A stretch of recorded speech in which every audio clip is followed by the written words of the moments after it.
বন্ধুরা, একবার টুনি ও তার ছানা নদীর পাড়ে বসেছিল। কিছুক্ষণ পর টুনির ছানা সেখান থেকে উড়ে চলে যায়।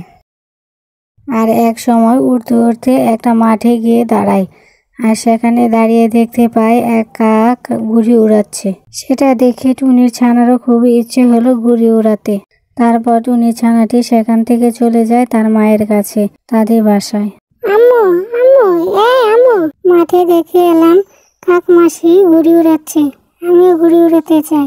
তুমি কি ঘুড়ি উড়াতে পারবে? তুমি তো সোতায় ধরে রাখতে পারবে না। না আম্মু, আমি পারবো। ঠিক আছে, তুমি যাও, কিছুক্ষণ পর গিয়ে আমি তোমাকে নিয়ে আসবো। তারপর ছোট্ট টুনির ছানা আর কাক একসাথে মিলে মনের আনন্দে ঘুড়ি উড়াতে থাকে। তারপর হঠাৎ করে সেখানে এক ডাইনি এসে হাজির হয়। হা হা হা, আমি তোদের ঘুড়ি উড়া ছিঁড়ে দেব, তারপর তোদেরকেও খেয়ে ফেলবো। আহা হা হা। এই বলে ডাইনির মুখ থেকে বাতাস বের করতে থাকে। তখন ঘুড়ি দুটো ছিঁড়ে যায়। ডাইনি যখন কাক আর টুনির উপরে আক্রমণ করবে, আর তখন কাক একটা জাদুর কাঠি নিয়ে ডাইনিকে আক্রমণ করে, তখন ডাইনিও সেখানে মারা যায়। টুনিও সেখানে চলে আসে।